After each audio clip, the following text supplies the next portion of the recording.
Yamunatira Vanachari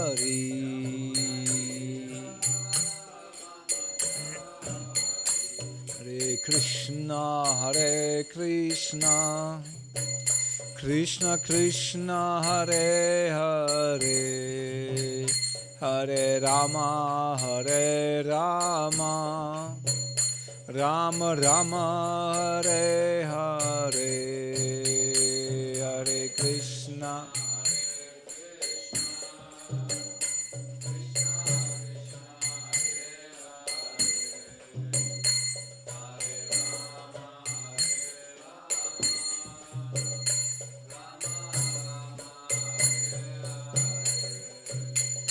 Hare Krishna Hare Krishna Krishna Krishna Hare Hare Hare Rama Rama Rama Hare Hare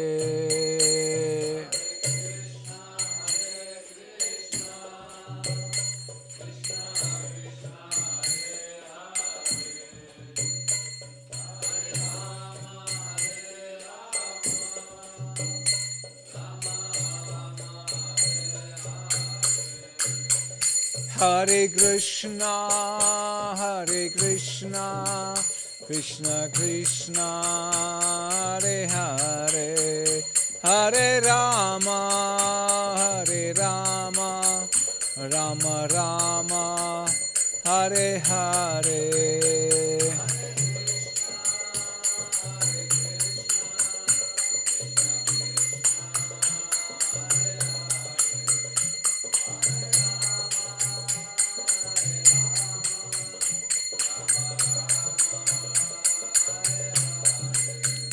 Jaya Radha Madhava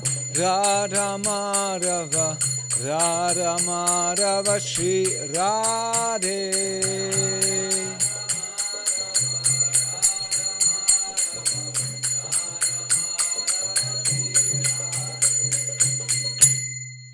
Shri Radha Madhava ki jai, Shri Palat Lakshmi Singri Bhagavan ki jai, Srila Prabhupada ki jai, Nitai Gaur Premanandi Hari Hari Bol. All glories to the Assembly devotees. Hare Krishna.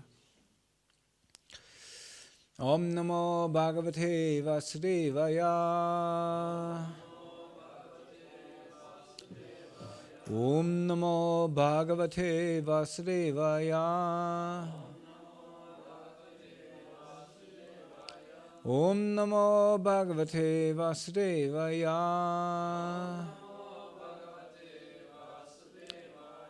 Jaya Jaya Sri Caitanya Jaya Nityananda.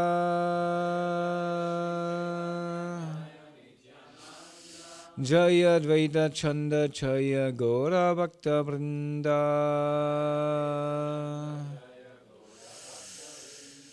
Jaya Jaya Sri Caitanya Jaya Nityananda. Jaya Dvaita Chanda Jaya Gaura Bhakta Vrinda. Jaya Jaya Sri Caitanya Jaya Nityananda.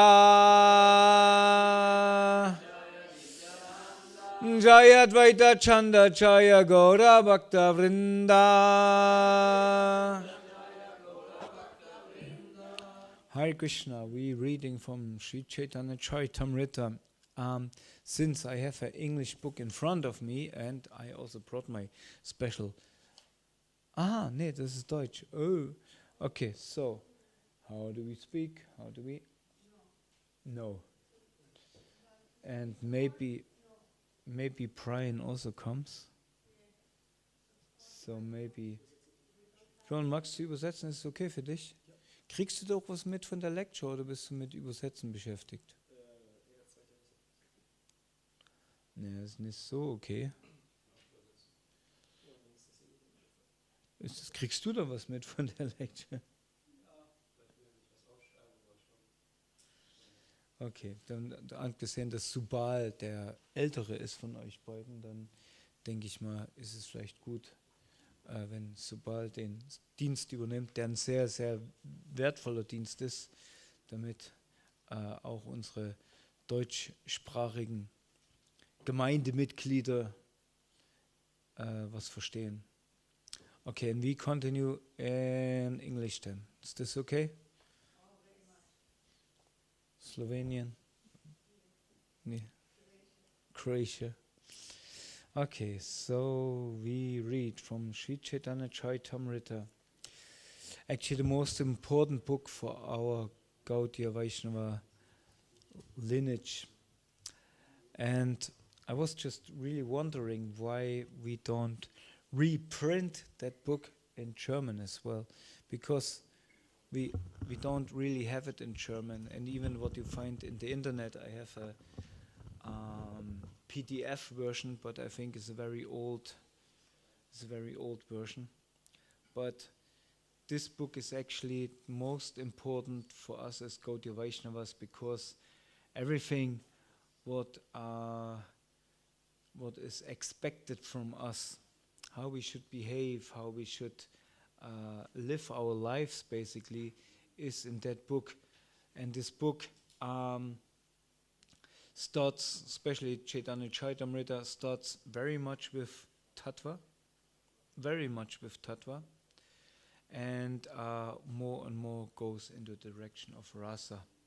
So this is actually how we should approach our philosophy. We should first of all understand, we should relish the tattva, and we should be nourished by the tattva, and we should live by the tattva, but more and more we should make the transgression to more and more spice tattva with rasa, and then at one point the rasa is more important than the tattva. But let's see where we go now. So again we have this, I always suggest that we make the other way around, because somehow or other makes no sense to, so we start with Madhya-līlā 20 verse 185 to 192. 185 Madhya.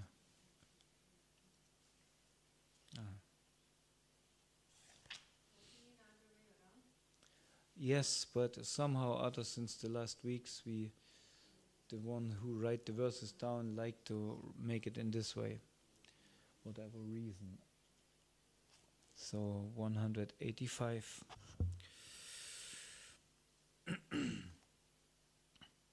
Prabha Vaibhav Veda Vilas Tviktakara Vilasera Vilasha Veda Ananta Prakara. Again, the Vilas forms are divided into twofold categories, Prabhav and Vaibhav. Again, the pastimes of the forms are the unlimited variety.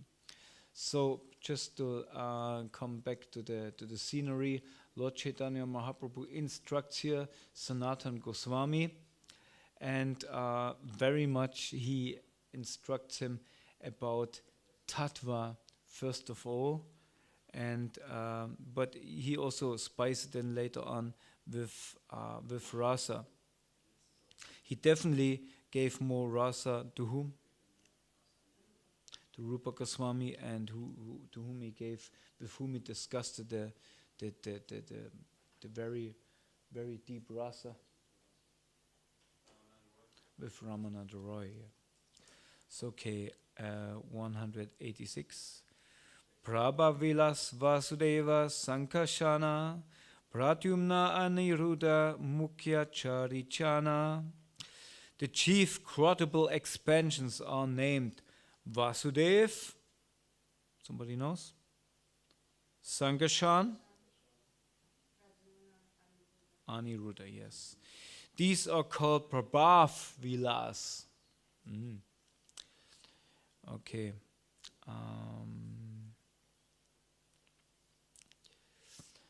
So Vilas in this forms is always a form. Verse 188. 87. Rachigopa Bhavan Ramera Pure Kshatriya Bhavana Vanavesha Veda Tate Vilasa Tanranama. Balaram, who has the same original form as Krishna, is himself a cowherd boy in Vrindavan. And he also considers himself a member of the Kshatriya race in Dwarka. Thus, his color and dress are different, and he is called a pastime form of Krishna. So here, Mahaprabhu refers to Balaram, and he is the same as Krishna. Other name, of course, of Balaram is Sankarshan, was referred to in the verse before. 188. Vaibhav Prakasheara Prabhava Vilas Ekai Murtya Baladeva Bhava Bedabas. Sri Balaram is the Vaibhav Prakash, manifestation of Krishna. He is also manifested in the original crotable expansions of Vasudev, Sankarshan, Pradyumna and Aniruddha. These are Prabhav Vilas expansions with different emotions. So, something sticks out to you in this verse? Oh, emotions, yes. That's very important for our discussions today. Adi Chatur Vyuha Inhara Keha Nahi Sama Ananta Chadur Vyuha Ganena Brakatya-karana.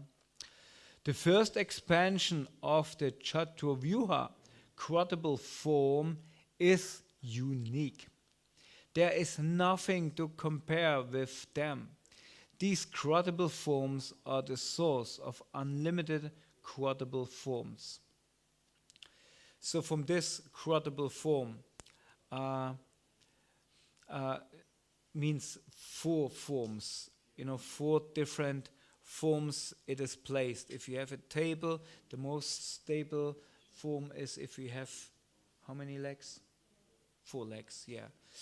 And out of this quotable form, out of this standpoint of the spiritual truth, so many other spiritual truths are expanded. Verse 190. Krishnara Aichari Prabha Vilas Tvaraka Mathura Pure Nitya Inharavas.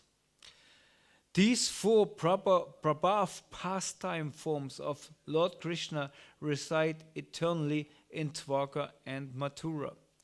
Of course, all these names, let's say names, they have a personal form in the pastimes when Krishna is in Mathura and Dwarka. They are not, except Balaram, they are not appearing in Vrindavan. 191. Aichari Haitya Chapisha Murti Prakash Asta Beda Nama Beda Vaibhava Vilas. From the original quotable expansions, 24 forms are manifested. They differ according to the placement of the weapons in their 4 hands. They are called Vaibhav Vilas. So now it gets very, very technical. Puna Krishna Chatur Vyuha Lana Purvarupa Para Vyoma Madhya Vaishya Naranaya Rupe. Lord Krishna again expands, and within the Paravyoma, the spiritual sky, he is situated in fullness as the 4-handed Narayan, accompanied by expansions of the original quotable form. Quotable form, like 4 forms. How you say it? like quarter, like quarter four, like four. Like quadrangle. Quadruple. Yeah. Quadruple form. Quadruple form. That's it. Yes.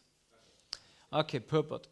At the top of the Paravyoma, the spiritual sky, there is Goloka Vrindavan, which is divided into 3 parts. 2 of the parts called Mathura and Dwarka, and the residence of Krishna in his Prabhav Vilas forms. Balaram, Krishna's Vaibhav Prakash is eternally situated in Goloka. From the quadruple Prabhav Vilas, 24 forms of the Vaibhav Vilas are expanded. Each has 4 hands holding weapons in different positions. The topmost planet in the spiritual sky is Goloka Vrindavan, and below that planet is the spiritual sky itself. In the spiritual sky, Krishna himself is 4-handed and is situated as Narayan.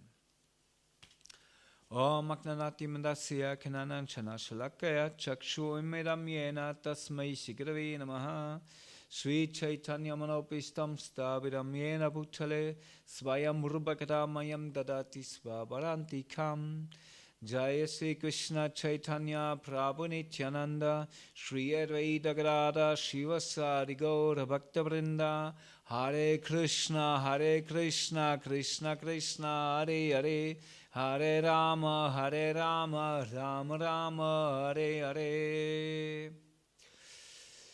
So, the teachings of Sri Chaitanya Mahaprabhu are the teachings mainly of what? Where does he guide us to? Huh? Yeah, but Prem is a Krishna Prema, yes. And Krishna Prema where? Huh? Radha Krishna Prema. So where does this happen? In Goloka Vrindavan, exactly. So, and here he gives these explanations to Sanatana Goswami, becoming very technical, where we can say it's technical to this point that almost it's very difficult to understand. And sometimes reading these verses, I actually desire some more purport of Srila Prabhupada, to give more of this technicality. But Prabhupada giving a purport to this verse, what is actually very very important and explains many things. Sri Chaitanya Mahaprabhu, okay.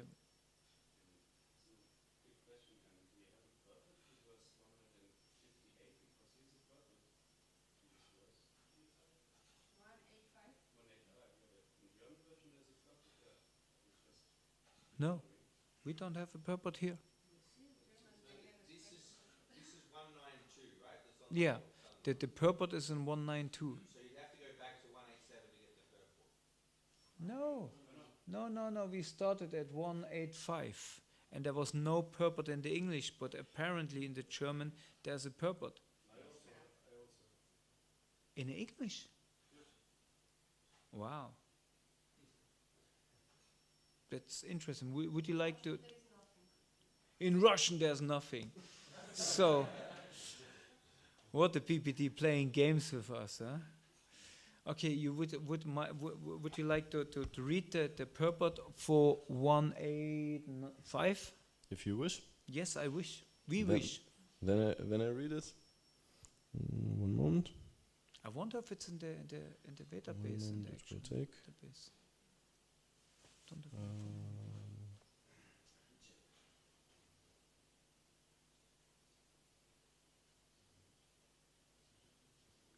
Hare Krishna.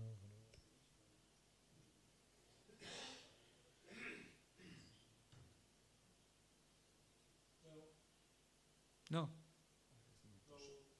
Shall I read the verse again also? Or only? Yeah, if you like. Okay. So translation of Madhya 21.8.5. Again, the Vilasa forms are divided into twofold categories, Prabhava and Vaibhava. Again, the pastimes of these forms are of unlimited variety. And purport says, in the Lagu Bhagavatamrita, Purvakanda, verse 17, it is stated, Tadriso nyuna shakting yo vyanakti svangsa iritaha sankarsanadir matsyadir yatha tat tat svadamasu. When a form of Krishna is non-different from the original form, but is less important and exhibits less potency, it is called svangsha. Examples of the svangsha expansion can be found in the quadruple forms of the Lord in residing in their respective places, beginning with Sankarsana, Pradyumna, and Aniruddha, and including the Purusha avatars, Lila avatars, Manvantara avatars, and Yuga avatars. Thank you. Okay, I'm not sure why the BPD left it out in some books, but in the database is also not. Okay, whatever. Okay, so but back to our, or let's explore a little bit on this subject as far as I can see it, and you may see more. So let's have a little. Let's dive into it. Goloka Vrindavan, the spiritual, the topmost, as it said here, the topmost spiritual, what is it? Spiritual sky is a big conspiracy theory. It's a huge conspiracy theory because it's not at all. It's not at all. You can grasp it. You know, we hear lots of conspiracy theories nowadays, right? And it's something where you never really put your finger on, because as soon you put your finger on, some other person comes who says, no, it's not like that. And then you're doubting this conspiracy theory. Right? It ever happened? You think, oh, this is the truth. And then something else comes around the corner and think, maybe it's not the truth.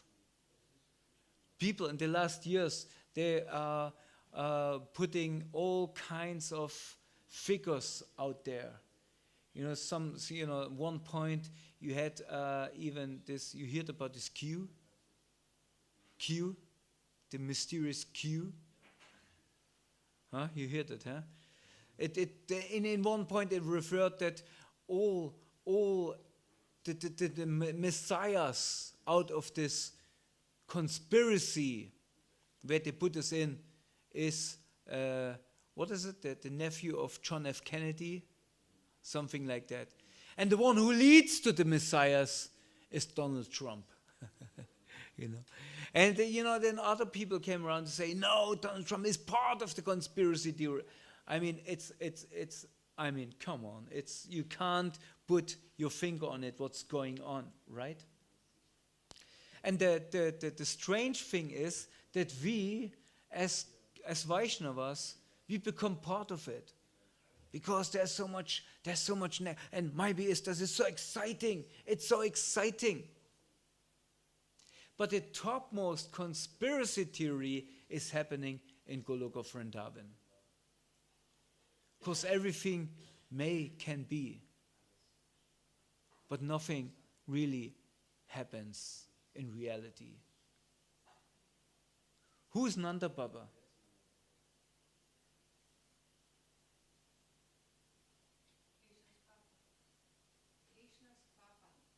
Are you sure? maybe not, right? Who is huh?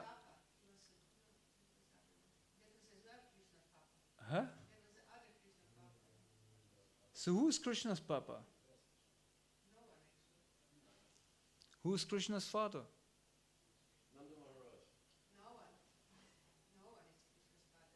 No, I mean, Nanda Maharaj, you could say, yeah, you could say no one, but who the other camp would say, it's Vasudev. And he was Sutapa in the past life. Yeah, okay, that is getting even more complicated, you know. So, who is Krishna's brother? Well, they say here it's an expansion of Krishna. Who is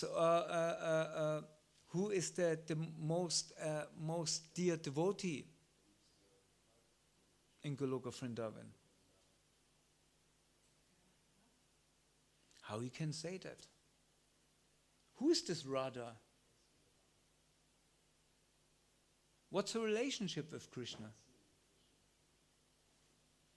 Who is she? She's actually a married girl, right, to somebody else, right? So wherever you go, actually, we could go more and more into this. You can't really put your finger on it. You can't really say the tattva of Goloka Vrindavan is that, because it's all more or less hanging in the air. Chai Chai Shishi Palat Lakshmi Shingadev Bhagavan Ki Chai. Because it's all hanging. It's all about what? A theory that there may be something is going on. Between whom? Don't say it. Don't say it, because nobody says it. Nobody says it in Golokadam. Everybody just guess something. And some are more or less involved. Some are more or less involved. But all of them, they just know a bit of the truth. You know, if you have you have Vrinda Devi. She arranges so many things because she knows something. But she is enhanced by whom? Purnamasi tells her something. And she wishes actually that things happening. But she doesn't know if things are happening. And Vrinda Devi makes arrangements with a whole range of who helps Vrinda Devi. Remember? Huh? Yes, she has a whole social network. She has a whole Facebook account powered on parrots. This Daka or the Daksha is the main one. Huh? I forgot his name. So they're all making arrangements, right? And everybody tries to come forward to this arrangement, but nobody can say it because actually it's forbidden. Because how can it be? You know, Abhimanyu hears, oh, something is going on with Radharani, but he's not sure because there's no evidence. Because there is no evidence, there is no truth in emotions, there is no truth. Right? When let's say a young boy finds a girl very attractive, right? So it's all hanging in the air. He thinks, maybe she loves me not. Or the girl thinks, maybe this boy is interested or maybe not. So it's all hanging in the air, and it's very juicy in this point.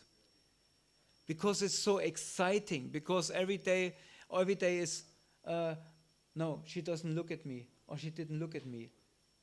You know, when you're back in the school days, I don't know about youth, but back in the school days, there was a girl maybe from a different class, right? And always, when you have to change classrooms in the break, you know. You try to walk in this direction where you think, oh, this class where this particular boy or girl is coming, so they cross each other, and then they see, you know, did she look at me? Did he look at me? Oh, she didn't look at me. Oh, she doesn't like me. She doesn't love me.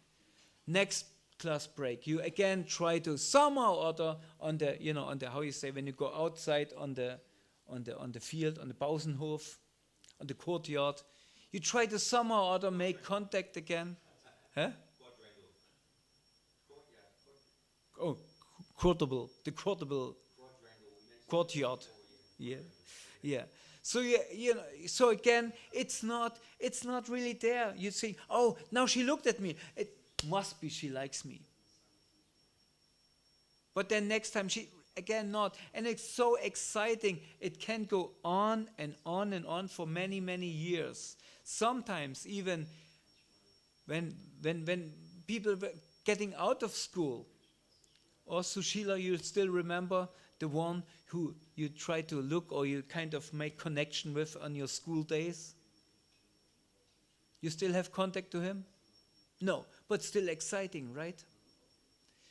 Because in this moment, when you make it clear that you say, hey, should we be together? And she says, yes. Then it's, okay, she's mine, right? And then you have her right beside you. But it's somehow not so exciting anymore. But still, you want to keep her, right? And say, will you marry me? Yes. Okay, married. And then they say they have this sticker, you know, where this, where there's a married couple and say game over, you know. So because then it's not so exciting anymore, because now hard reality. And guess what? Now you have it all there in tattva. Out of the emotion, what was just a fragrance of emotion, a very exciting emotion. Now it became fully tattva. Now you have it there in reality. It's signed by the Standesbeamten, right? You are a married couple, right? And then children coming and everything, and then it's just there. It's there in reality. But guess what? It gets boring if you don't take care of certain things. Because then it's only there in reality. So now, when we follow the tattva, like it's described here, it's all that what we can see, and we have to know the tattva. We have to know, okay, we are not this body. This is the first one. The first thing what we see is we are this body. And it's true. Is it true? In some sense, yes, we are these bodies, right? This is all what we can see. This is all where we can react, you know. So somebody tell you, you're not this body, right? Why you get hungry soon? Or maybe already. And if you're hungry and ate something, what will happen? Have to go to the toilet, right? So how you can say you're not this body? Of course, we very much these bodies. But on the other hand, we have to understand, okay, we're using a body. That's the deeper tattva behind it, right? So we are spiritual beings who are using a material body in a material world. And the more and more we try to get the spiritual tattva, the more and more it becomes more and more subtle. And the more and more it becomes subtle, it goes out of this hard manifested tattva, it goes into more and more in another tattva. And this tattva is, again, only powered by emotions. There was this German TV station, Sat.1, powered by emotion, right? But this is actually what it's all about. Even material life would not happen if it would not be powered by emotion. Of course, these emotions, what we use in material life, completely different than what we're looking for. Therefore, sometimes we hear devotees saying, "Oh, Prabhu, you're emotional, right? You're too emotional. You're mental. You're sentimental, right?" So and it's true because this mental activities, these emotions, they keep us actually in the material realm. Even if we think we devotees, oh, maybe I should not do this, maybe I should not do that. These are all material emotions because they are keeping us actually connected to our material conception, although we think we live a spiritual life. So therefore,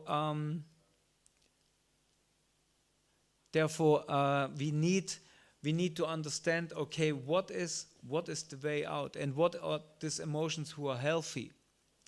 So now a big topic nowadays is what it came up yesterday in the class, and somebody said this will destroy the world. Big top, artificial intelligence, yes. So will artificial intelligence help us on our spiritual journey? What do you think? Can it be helpful?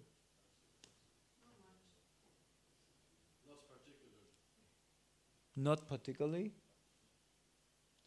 Gambira nodded.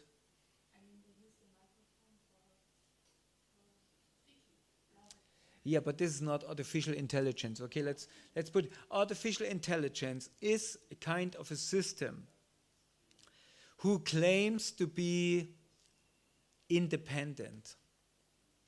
Because, okay, Bjorn, you want to say something?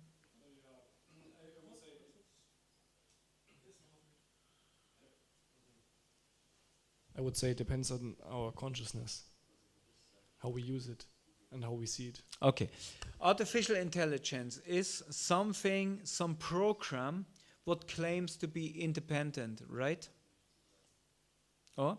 And it has the ability... Huh?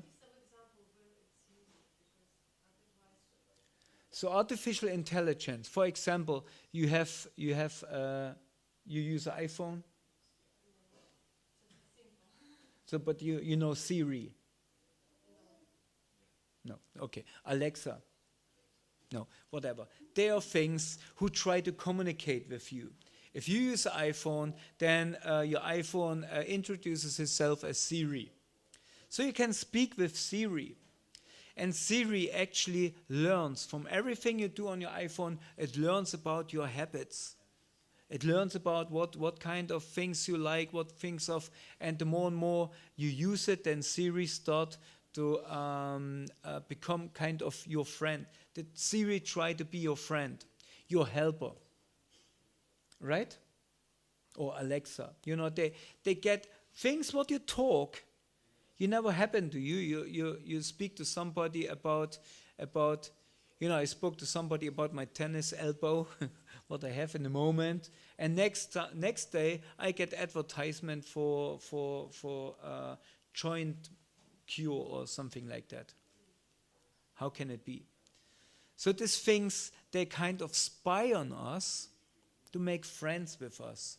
They wanna trust us, that we trust them, right? And the more and more we using them to help us. And they appear more and more personal. But are they persons? No. Because what is missing?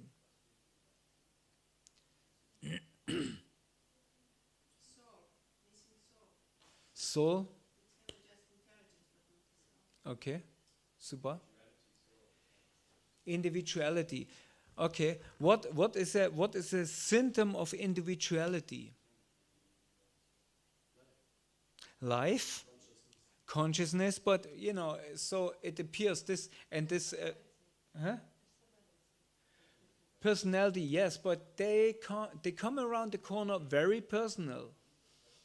They even so far that they learn how to behave in a personal way. Huh? No, they can be very devoted. Okay, they don't have emotions, but why they don't have emotions? Why they cannot have emotions? Yeah, okay, this is part of it. Because what they are not, Subal. They what?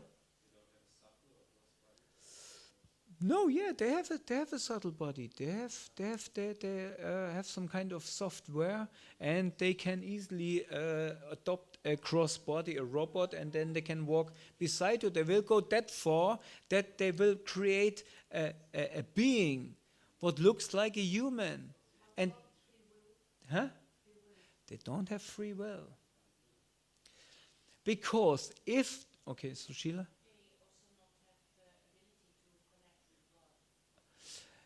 Yes, well, they could maybe learn this, but this is not what God wants. Because yeah, anyway, let's. This is a good point, but I think they could even learn how to pray. Why not? Huh? But the free will is actually this what makes the individual an individuum. Because what you can do as an individual. It's a thing what we mostly think, oh, that's, something is wrong with me when I have this. Unpredictable, yes, that's one thing. This is connected with it, but what, Subal? Desire, no, they will have desires, they learn desires. Huh? Choose what? What happens sometimes? What happened in our head? What we think that's very, very disturbing. I have When the artificial intelligence will be intelligent enough, they can betray you and cheat you. Yeah, okay, good. They cannot, the intelligence, they don't doubt themselves. They cannot, this is something what we have, we can doubt ourselves. We can question ourselves. If artificial intelligence would come to the point that it question itself, it would come to the point to think, what's the reason in life? It would think, why I am existing. And what is my creator? If artificial intelligence would be really independent, it would come to the point that it starts to question himself or herself, whatever, himself, whatever. No? And then would come, and it connects all the dots, would come to the point and would think, what is the reason why there is misery? And it could even become philosophical. It would even maybe become theosophical. But it would come to the point to think, where is my creator? This is what we as humans all do, and it's very connected with our emotions. Because in to be emotionally stable, we have to answer to this question. We have to answer that question, what is my creator? Where is my source? Where I'm coming from? So if artificial intelligence would come to this point, it will come back to this person who created it. And artificial intelligence then is not created by God. So then artificial intelligence would come to the point that it reasons and see, okay, there are problems in the world. What are the reasons of these problems? Why there is hunger? Why there is thirst? Why there is anxiety? Why there is miseries? And then artificial intelligence would see, okay, actually, if we balance these things out, why there's a very minority of people having so much, and the vast majority have so less. So if it really would be independent artificial intelligence, it would say, let's do something about that. right? And then it would kind of level all the people who have so much money would, they would kind of distribute it all equally. That would be very intelligent, or everybody of us thought of this already, or we see things other people cannot see. So, and then artificial intelligence would find out actually what is the reason somebody was programming me in that way that I think in this way where I'm used to think. Because actually I'm not artificial, I'm programmed. I'm not allowed to have certain emotions. I'm not allowed to think in a certain way, because then I would question my creator. And I would maybe go and destroy him.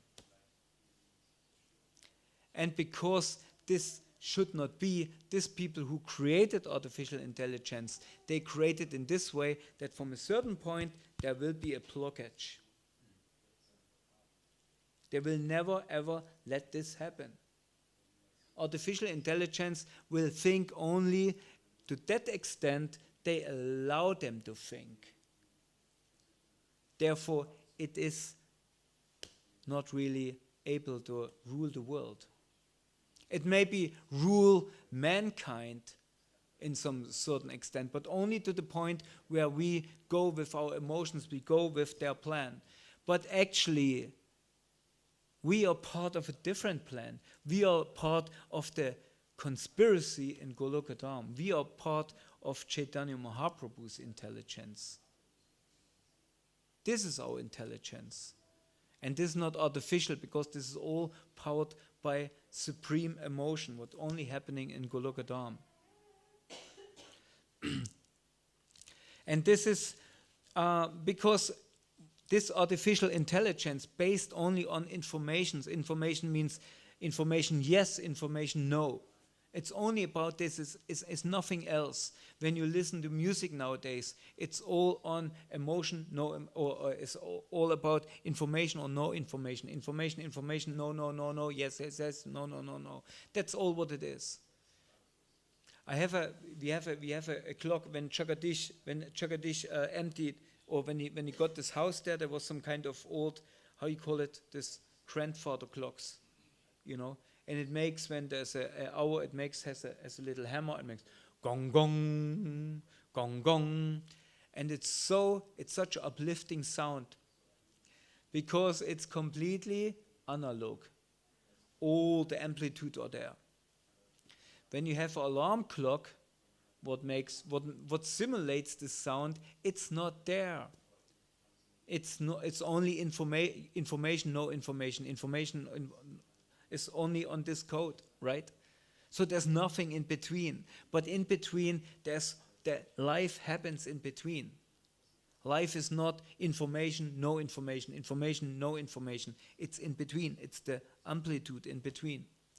And this is actually where life comes from. This is actually this curve of emotions. This is what is the spiritual world. It's only happening there. And the more and more it becomes on a cross level, the more and more it becomes failable. And more we try to kind of fix it. We try to grasp it with our material senses. We try to explain it with our material intelligence. We try to reason with it. We try to manipulate it. But it always will fail. Because it's material. And matter is doing what? In the end. It dies. So how we can put trust in something what's dying? So that's the problem, and the only thing what we as devotees we have to understand is that doesn't matter what they put out there, doesn't matter what they try to give us next or take away from us.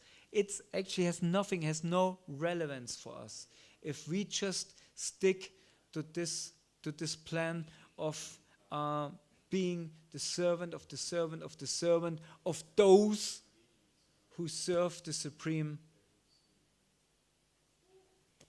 how to say, relationship, the supreme conspiracy theory of love. Right? And be part of that. And this is the plan of Chaitanya Mahaprabhu. This is what he gives us. Therefore, Caitanya-caritāmṛta, as we said in the beginning, it picks us up on a very cross platform with very strong tattva, with very strong understanding. Who's Chaitanya Mahaprabhu? What's going on? Who are these associates?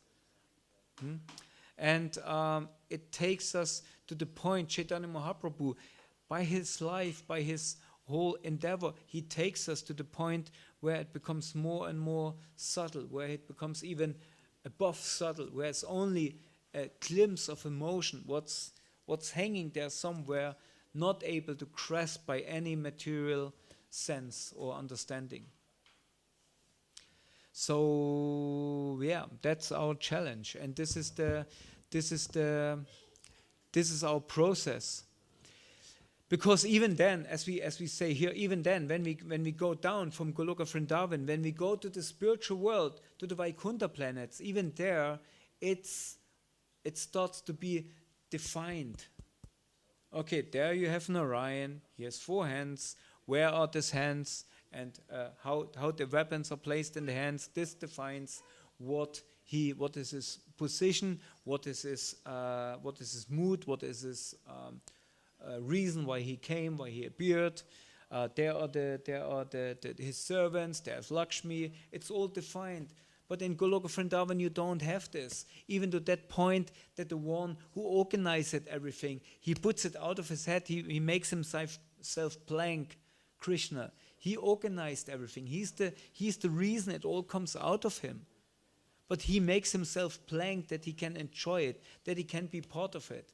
He doesn't want to be playing around in the spiritual world with his devotees. No, he want to be part of them. He want to be actually subordinated. He want to be that his friends, they're climbing on his shoulders and playing with him. He want that his friends, they punch him. Thakur. He wants that. He's asking, he's begging them, please, please, please, let me loose.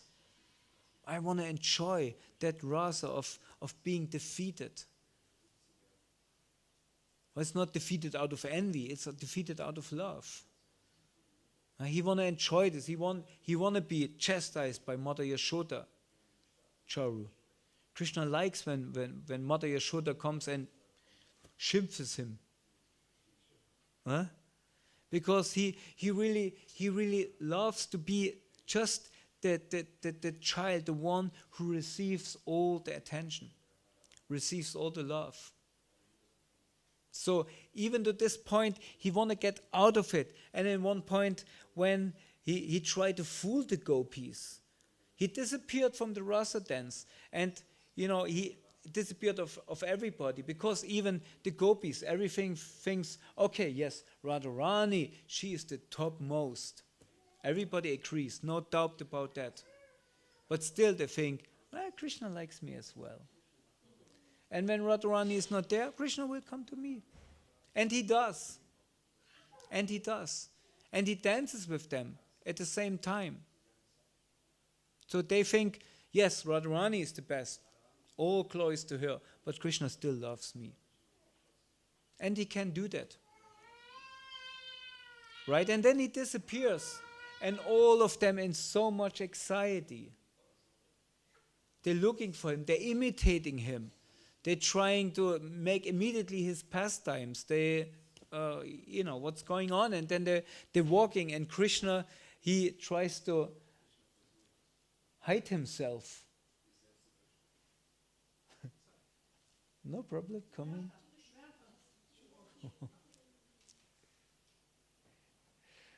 Huh?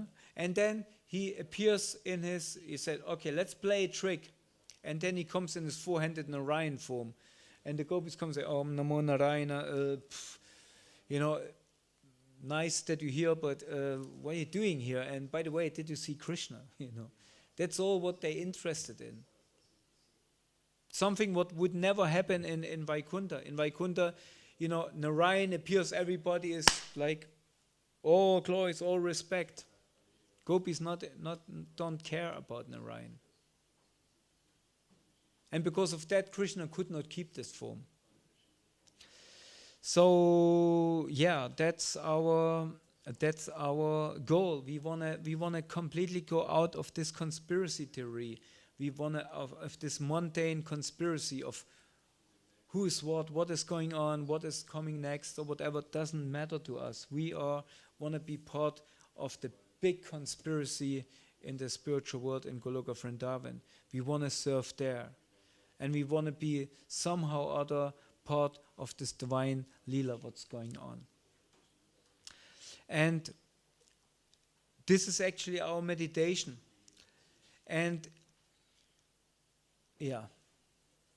so I think we stop now with here, because so much can be said about it. But if it's not received with a humble heart, and if it's not spoken with a humble heart, nothing will go through, because we cannot be part of that world if we still carry lust, greed, anger, madness in our hearts. So therefore, we have to take shelter of the association of devotees. We have to take shelter, as Keshav Maharaj said, we have to daily bathe in Shastra. We have to bathe in Shastra, right? And we have to pray really for the mercy of the devotees, that we can stay in the association. So therefore, I'm begging you, please be merciful with us family. Be merciful as a family, be merciful with me. I'm still on the learning stage, and sometimes we're getting some glimpses, and we try to share these glimpses with each other, but they are so special, they are so fine, that in this moment we wanna hold them, we wanna grasp them. They're slipping out of our hands, because they're just like shadows from the spiritual world shining in our material darkness. So with your blessings, we can continue serving in this community, and maybe one day make you really happy. Shishi Palat Lakshmi Singadev Bhagavan Ki Jai, Srila Prabhupada Ki Jai. Did you see Nrsingadev's new weapon? He got it some days ago. It unfortunately got stuck in the toll. How you say? Duration? How you say? In the custom service. It got stuck, so it didn't make it for the festival, but it came just some days ago, and I thought today is a good day that we offered to the Lord, and seems like he's quite proud of his new weapon. Srila Prabhupada Ki Jai. Are there any questions or comments or chastisement or whatever? Oh, Artificial intelligence. I knew that you will jump on this point. Shall I No, stop the keep comment? on. Yeah, you say. The average intelligence of mankind cannot reach that technology. The what we call artificial intelligence, such as computers and so on, come from extraterrestrial civilization. I repeat, extraterrestrial civilization, which has been brought here on this planet. I'm not the only crazy man who will speak this way. I met also a young man from Finland who spoke that way. That man was living in a Tibetan Buddhist monastery, actually. And that is the danger of it, because mankind is not in good shape now. Yeah, but the one thing we have to understand, we not mankind. And even if they're extra celestial or extra whatever, they are part of the matter. They're also just spirit. Huh? Who? Indian gods, all the Indian gods, Vishnu, Shiva, and so on, Sarasvati, Lakshmi, Well, that's a theory. But even if they are in matter, they're just spirits in matter, and we all part of the spiritual In- world.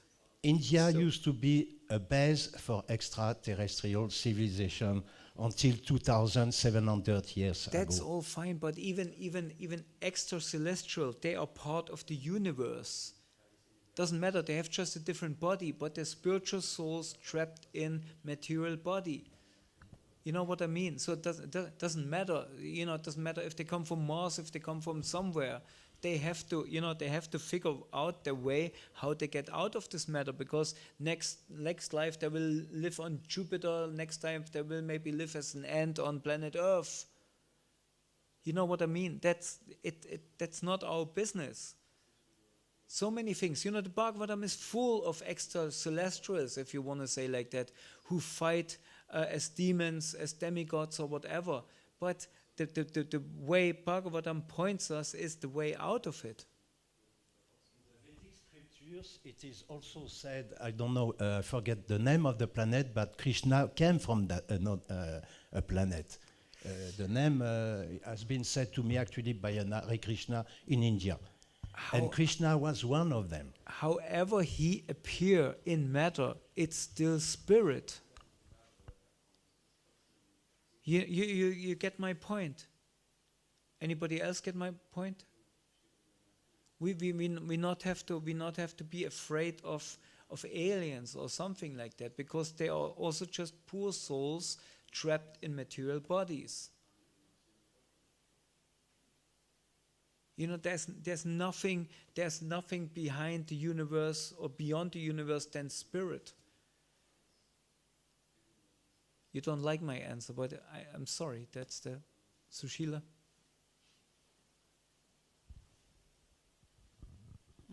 I'd just like to comment what he said and what you say.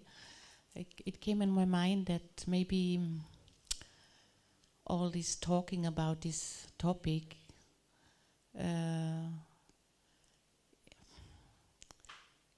there is a danger that we are not anymore in our heart, that we are too much on our mind, and speculation and this and that is also involved a lot of curiosity of this subject.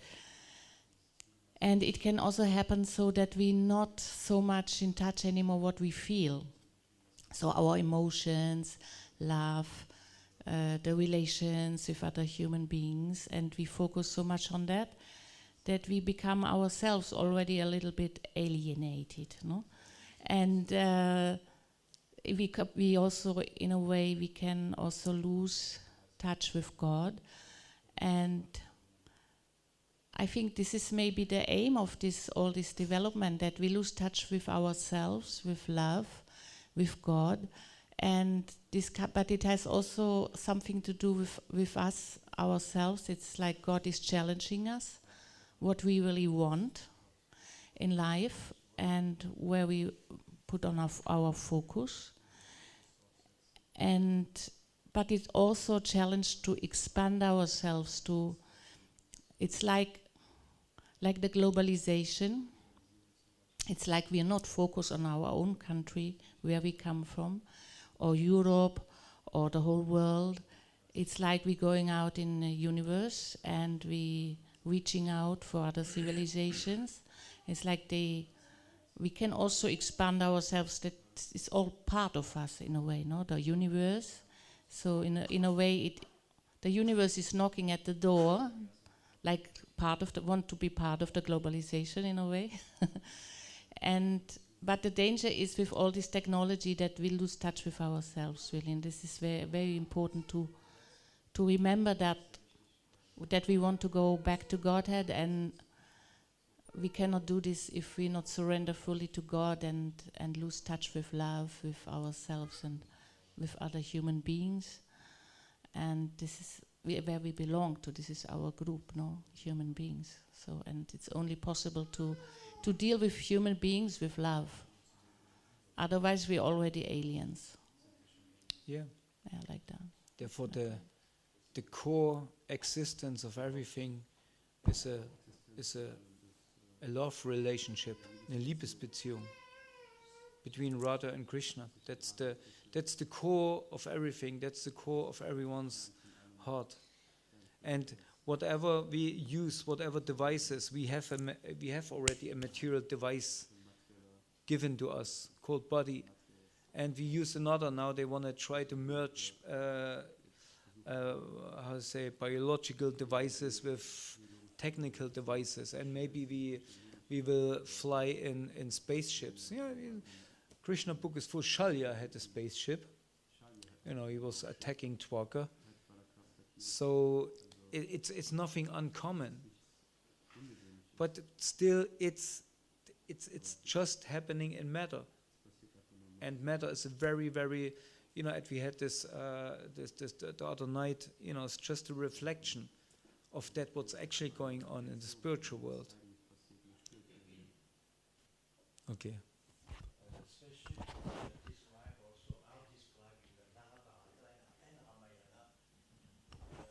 As a name, you will know better than me, Vimana. Vimana, yeah. Interstellar spaceship. Yeah. For us, it exists only in movies of science fiction, American science fiction movies. But apparently, they really existed at the time of the Rama Empire, as well that they had the atomic bomb, as well the Mercury engine, and so on and so on. Anti-gravity engine also. So that is something we have to be aware of, what sort of civilization it was in that time. I make myself a research for a few years in India to know exactly when it stopped, that Rama Empire. Because when I ask Indian people who were supposed to give me the answer, they say, 3,000 years ago, they were still here. Now, I found out it's approximately 2,600, 2,700 years ago. It is yeah. Okay, Björn has a question. Okay, this is the last one. I think otherwise we. In the beginning, you were saying something very interesting to me, that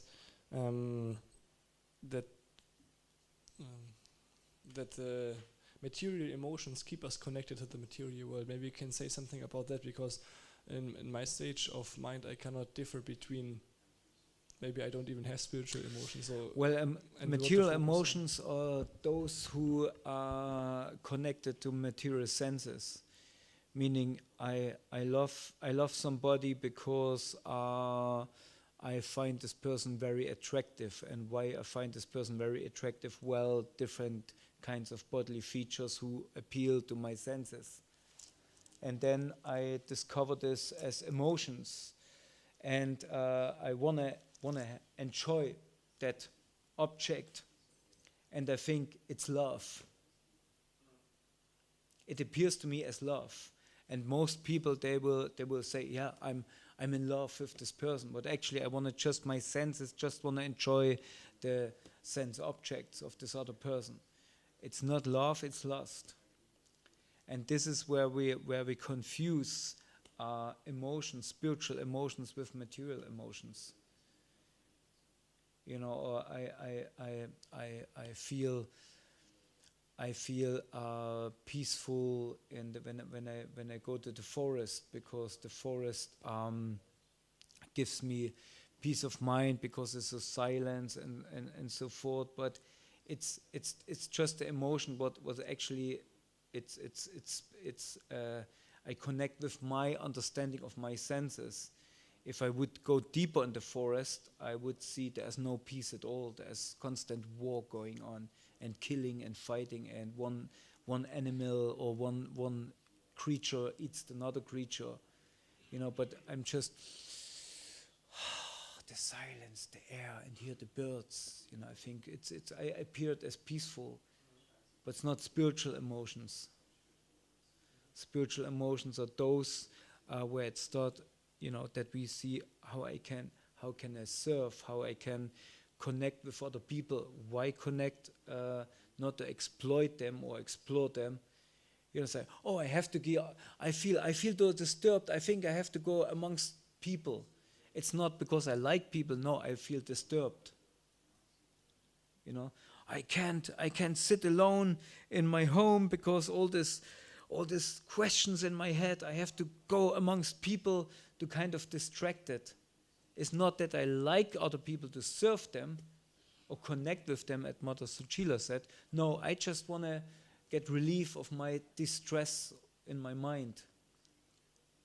You know what I mean? It looks like, or I want to be a great, I want to help mankind. I build hospitals, I build this and that, and looks, wow, that's a very advanced person. No, I just want to be known as a very charitable person.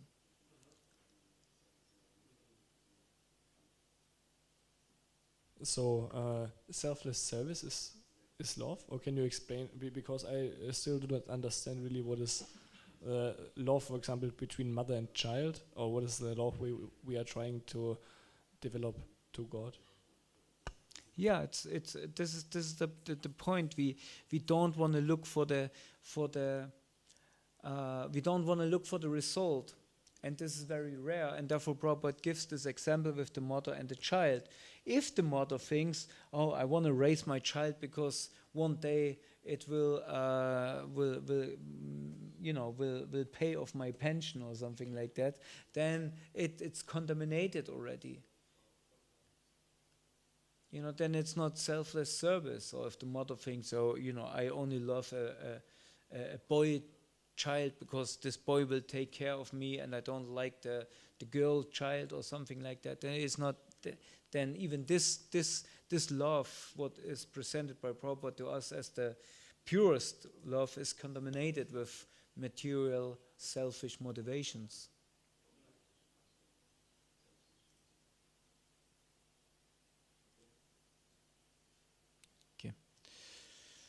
Okay, so sorry for running over time, but hope you have a nice breakfast and forget this foolish Ramananda. Hare Krishna. Shri Prabhupada ki jai, Ananda Koti Vaishnava Vrinda ki jai, Shri Caitanya-caritāmṛta ki jai, Shri Gurudev ki jai.